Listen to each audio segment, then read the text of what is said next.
So this is roughly what we have so far. So I got the wall, got the ceiling, put my mattress in here, make sure I had everything the right size. It's a little bit bigger than I had planned it. I have a couple of about 8 inches excess on the side of the mattress. Put a little fan in here for now.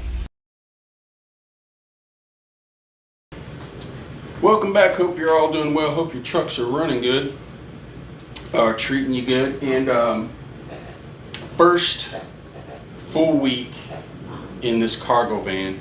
I call it a small box truck. It's one of those things where when you're talking to an agent and as soon as they hear the word van, they start thinking, oh, it's a little Sprinter van or a little cargo van and it's only so wide, doesn't have very much room. So you kind of have to, wouldn't call it lying to them, but you have to change their perception a little bit. I call it a small box truck. And so it's 16 feet long, 8 feet wide, 6 feet tall, and has a V8 gas engine.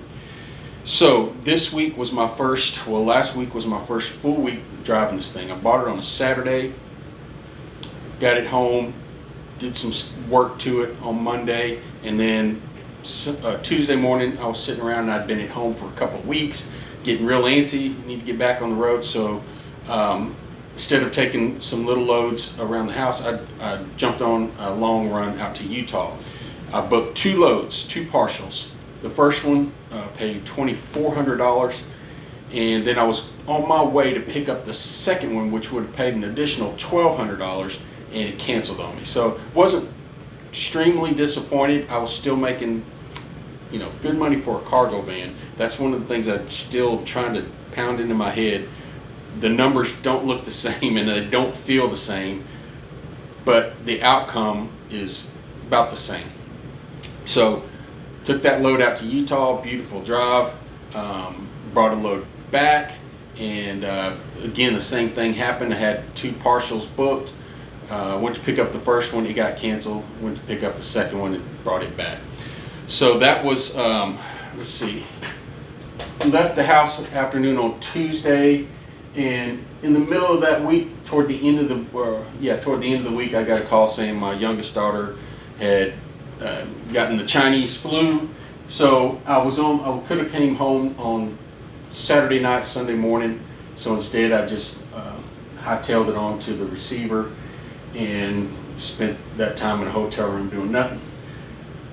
3,400 miles. That's not a normal week for me, obviously, but this one was an out and back trip, which I thoroughly enjoyed. It was a lot less stressful than the smaller truck. So made $4,700 for the week, and $1.38 a mile. And that's what still I'm trying to pound those numbers into my head. There, when you're doing one thing for several years and you're on those load boards and you've got that number in your mind, what you need, what fuel you're using, and how much maintenance is and insurance costs, that number is drilled into your head. And to switch it up in that 1 week, and it's still when I see this number, I'm kind of disgusted, and then I have to look at all the other factors that go with it. So one of the great things about this truck is not only does it get good fuel mileage, if I do about 58 miles an hour, I get over 14 miles to the gallon. If I bump it up to 62 or higher, I'm getting about 12 miles to the gallon. So I keep it at about 59 miles per hour, and it uses gas, which right now gas is much cheaper than diesel. So for the week I use about 250 gallons, cost me about $1,000. And this one right here is a big one that hurt this week. The reason I bought this specific cargo van that I did was so that I could put a sleeper in there, and I did that over the weekend. So this one right here, I spent about $400 on hotel rooms, and so I won't need to do that as much. I'm still every once in a while going to get a hotel room, Obviously, I'll have to do it if I need that whole cargo area, and I won't be able to put my sleeper up in there. But so yeah, I spent that much on hotel rooms this week. Insurance. My insurance is set up on a 10 payment plan, and so my big truck was costing about $1,600 a month, and that was cut in half, and now it's only $800 per month. Now when I come back, you guys know I usually do all my own maintenance, but I didn't have everything I needed. I didn't have a set of ramps to do the oil change out here in my driveway. So instead, I didn't want to spend a lot of money this weekend because I was spending money on putting a sleeper in there. And so I just went down and had somebody do it, and I was pleasantly surprised. It cost me $40 to have somebody do the oil change for me, and that was synthetic oil. And then I had a flat on one of my duals. The inside tire kept leaking down. I took it to local discount tire here, and they fixed it for free. Definitely not going to have that anybody fix your flats for free on a big truck. But you know, this one right here is going to be alleviated quite a bit. I now have a sleeper on the truck, and I've made some parts of a video of that. I'll put that out there. And then I can up this a little bit because on this trip out there I was just experimenting on different speeds and different fuels, and so I think I can get that to a solid 14 miles to the gallon. And so for the week, after all the fixed expenses here, and you know, like I said, this was one of those things I can fix later. But for this week, out of $4,700, I brought home a little over $2,900. Definitely different than the big truck. You know, the big truck, this number right here would have been $2,000 easily for that many miles.